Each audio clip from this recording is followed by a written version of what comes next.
in this early game stage. Well, it doesn't really matter. I don't want to be offensive to them because yeah, but I don't really care. But yeah, they really have. You're right. I mean, they have they have a terrible lineup. But they're having two heroes which like pretty much they really need levels and they're not getting levels. And then they have a Soul Stealer. You know, Soul Stealer's doing fine in bottom lane. Andromeda doing fine, but Andromeda doesn't need to be there. You don't need to babysit a Soul Stealer against the bubbles. In my opinion, yeah, you don't. And especially when he's going on the short lane and he's got such a huge level advantage as it is, you know, he's got 2 levels over the bubbles at the moment. And they have, I mean, Tundra is not, as you see first at the top, you see this is just really stupid because now FA has got like free farm as well. Tundra's not even getting levels. They really need to change something. By the way, setting up that Bloodlust kill, that was an excellent play by Kabop on Witchslayer. He got the stun initially, obviously the crippling volley followed, and then he set himself up perfectly in front of Tundra, hero blocking him with the creep wave assistance. And Tundra tried to run away, but he kept on getting blocked by both the hero and the creep wave, and he just ended up getting taken out due to auto attacks from Forsaken Archer. So just very good play, heads up play by Kabop right there. And as a result, as you said, a Bloodlust kill coming out, so we're now looking at a 1-0. And yeah, so the Soul Stealer versus Bubbles matchup, again, Soul Stealer is getting that babysit support from Andromeda, but is that needed? Again, I don't think it is either, as you were talking about earlier. Thunderbringer, though, coming to this top lane, looking to set up a kill on Bubbles. He has a double damage and activated. Going to try to port out with a take cover combination, and he will be successful. Great getaway by Semi-G right there. And good job avoiding the first kill from happening over here in favor of Ice. So now Thunderbringer, of course, going to head back to the middle lane and once again continue the very odd lane of Feral Thunderbringer in the middle. And Tundra, we are seeing Tundra jungle now, so making the early adjustment. But like you said, picking up the early mana battery. Well, if he was going to be jungling straight off the bat, what items would you expect to see on him?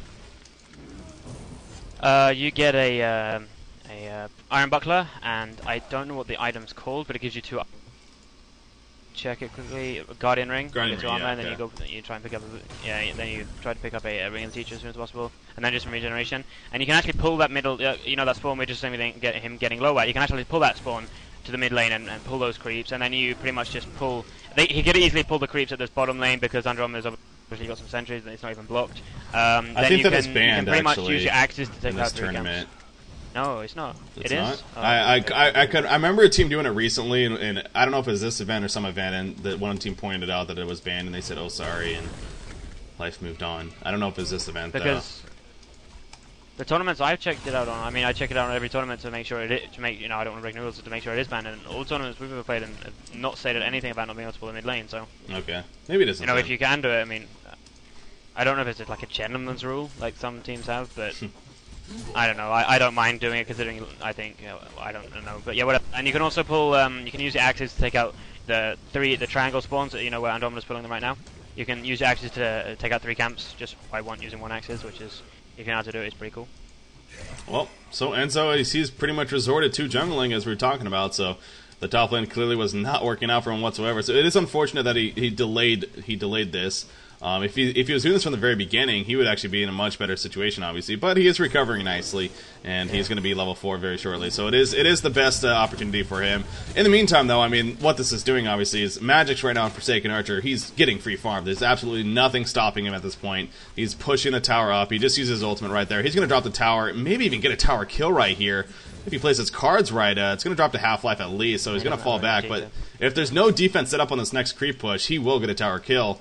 And it kind of makes you wonder if Ice is going to look to stop that, because a very early tower kill here. We're only 6.5, 7 minutes in. We see some pings going up here. They know he's about to get the kill. Will invulnerability be used? Yes, it will. Forces them to fall back, but no one porting in. So this is going to be a free tower kill right here for Forsaken Archer. We're only 7 minutes into the game, and he just got a tower kill. That jumps his gold per minute up to 435 gold per minute. He now has over 1,600 gold saved up already with Steam Boots. That is not good news for Ice here. No, it's Christ. I mean, I really wasn't expecting this because I really think they have some, they have some good players on the team, and I don't understand what they're doing. I mean, they're nerfing arguably 2 of the strongest solo heroes, not the strongest, but 2 of very strong solo heroes in the game. They're getting no levels, they're getting no farm. Then they have Soul Stealer who's getting free farm, and if you're expecting a Soul Stealer to outcarry an FA late game, yeah, good luck with that. And I don't know. This is really dumb play by them, to say the least. No, Tundra, I want to point out something really quickly. Good. The way he's using his axes, he's just using on one spawn. He could use it on 2 spawns with 1 axis. I mean, you got to use them through the trees and stuff like that. I'm just giving you because I played Forest Tundra quite a bit, and you got to use the axes on as many camps as you can, obviously. Yeah, again, wasting too much mana. It kind of makes you wonder if Enzo has practiced that before, because like you were saying, we could have possibly seen it from the very beginning, and honestly, it would have been the ideal strategy as we see him obviously adjusting to it. But again, it makes you wonder if he has a whole lot of practice in it, and so right now he's just he has come to jungle, but maybe doesn't have the most experience doing it with this here. And like you said, I agree with you with the build that makes sense, going the Guardian Ring first, and eventually the Ring of the Teacher early on, and going from there. But right now he's still sitting on the same items he pretty much had early on, with just a regen on top of that. Dropping fairly low right there, but he's going to let the pet tank it, of course, and he's going to be fine. But yeah, I mean, the other point you brought up, right now, Thunderbringer is getting completely nerfed in levels. He's still level 4 himself. That's a huge problem. 8.5 plus minutes into this game, yeah. Your Thunderbringer to still be level 4. You're not making him.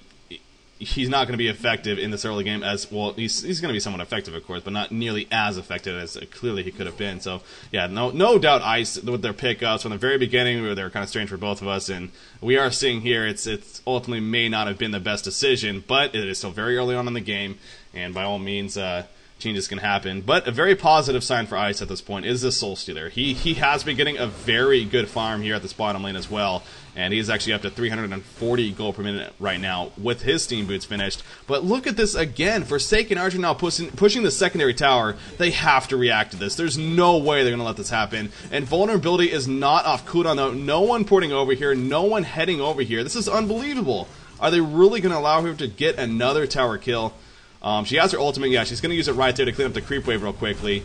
And she's going to get this tower kill. Again, no one heading over here right now. And unless Tundra ports there, which he very likely could, even if he does, yeah, this is going to be a tower kill for Forsaken Archer. It's going to be close, though. Ooh, they're going to push him off just in time, so they'll be able to pick up the knife, but then drop it. Look at how fast she drops from the crippling volley, and now she's going to go for the tower dive, and she will get the tower kill and run away. Unbelievable. Already 1,500 more gold saved up after buying a Blessed Orb. This is going to be one of the most dominating Forsaken Archer performances we have seen in a long time early game. It's just, there's nothing. Ice is not stopping here, and they are going to pay for it, no doubt. I just think it's so hilarious. I mean, I don't know. The thing is, in my opinion, no offense to KD, they're not playing like exceptionally well. It's just Ice are doing so many stupid mistakes. I mean, by all means, they're not playing bad. I didn't mean like that, but they're just doing. Wow, I was really not expecting this. Is this a best out of 3 series? Yeah, it is a best out of 3. So thank God, Ice can recover from this. They need to get their act together next game. Yeah, but you know what? Going back to the Thunderbringer, I mean, the point of picking a Thunderbringer is to own the mid lane because he does that. He's such a strong totem hero. He can even do 1 against 2 in the mid lane because the range between the towers is so short. And then. Obviously with the levels, and the point of him so he can nuke down heroes like Voodoo Jester or Witch Lay, like just like that, really fast. And he's the same level as Voodoo Jester. Okay, he's got he's 1 level higher than Voodoo Jester, but still, he's meant to be at least 3 levels higher than him at the moment, and he would be that. I mean, it's 12 minutes into this game, and he doesn't have his ultimate yet. Yeah, that's a problem. But they do see that Pebbles there. Yeah, so yeah, there's several problems, and yeah, it just goes back to the picks and what Ice was thinking, just not too sure, but. This game is still happening. I mean, by no means is KD Gaming they're clearly going to win this because it's still Ice still has a soul suit, like I said. He has a pretty good farm, albeit he's actually going to die right here. As maybe not. Pharaoh comes in, tries to make something happen, trying to get the ultimate off, but the chain stuns just too much, and the gank follows through. Bubble is also porting in. They're looking to set up more kills. Pharaoh dropping. He gets the mummy wall up though, trying to get his way out of it to attacking the mummies, but a good chuck right there on the Voodoo Jester, or from Pebbles, chucking Voodoo Jester on top of Pharaoh, and the Turtle Shell will finish off Thunderbringer as well. So Thunderbringer not able to ultimate right there. Man, if he was, he might have even had a hat trick coming out of that. Not gonna lie, but that was good gank though by the Hellborn team, and somebody else also died. I guess Tundra also died. He wasn't even in there. He died at the top lane to this Forsaken Archer because of her level. So I know I just got finished saying by no means is this game over, but I don't know anymore. It is. I don't want to be mean, but it is. It is for Ice. They nerfed themselves way too much. When you have a 5,500 gold lead. 5,500 gold lead after 12 minutes. and most of that is on their carry, then yeah, I mean, you'd expect it. I mean, if anything, you would expect it to be on the Pebbles, you know, because you know how Pebbles is early game. But it's not, you know, it's on their hard carry, and if a hard carry is not getting a hard time from the other team and getting pressure, then they're really just going to get screwed. I mean, he's got a 12-minute Geometer's Bane. Yeah, that's... Or 13 minutes even. Does he already have it finished? No. Yeah, he's got the gold for it at least. I mean. Okay. Oh no, he doesn't. Sorry. 2100. Yeah, he needs 500, and then Firebrand, I believe, is 2100 or something like that. So I think he needs 2600. But he's gonna have it in a minute. Yeah, he's got 500. Yeah, he's gonna have a 14-minute Geometer's Bane. Darn. As well as Steam Boots and Power Supply. So good luck. And not, I mean, you also have to you also have to take into consideration this top lane has already been pushed back. Both towers already taken out. Obviously, not only were they given the credit was given to Forsaken Archer, she got the gold for that, but now this Legion team, they don't have those places to port to. It hurts them. Yeah. I mean, more importantly, they have that ward there as well by Ake, which is just like the best placement for a ward at the moment. That, I mean, you can push 2 towers really fast, and then people usually make the mistake of, you know, not, what's it called, sorry, that action to taking out Andromeda here, I don't know. Oh, Bubbles did Bubbles. not pour. That was a it doesn't matter anyways. That shot coming in. Thunderburger's still not level 6. He's so close, but he's not level 6 yet. He throws in a couple of nukes. This could get ugly, though, for either team, in fact. Nice Bubbles ultimate right there, trying to get away, but the Demon Hand is too powerful. Finishes off Bubbles. And Legion team, that's pretty much going to be it, unless Feral thinks to keep going right here. He's not going to ultimate, however. He's just going to run away from this creep wave that is chasing him. So finally, a hero kill for this Legion team.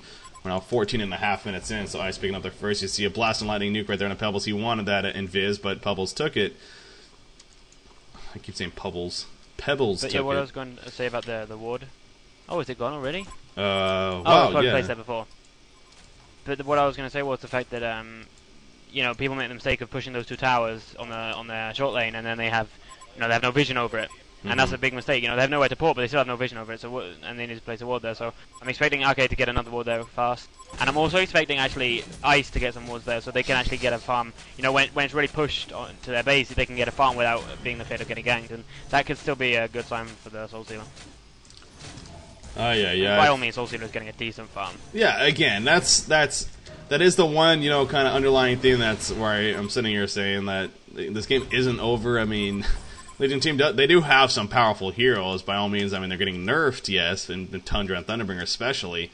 But, you know, they finally are getting their ultimates now, and albeit it is a little bit later on, you know, they could still use them somewhat effectively. But this Forsaken Archer, it's just ridiculous how farmed she is already. And she was just pushing this middle tower in as well. You see it almost getting taken out.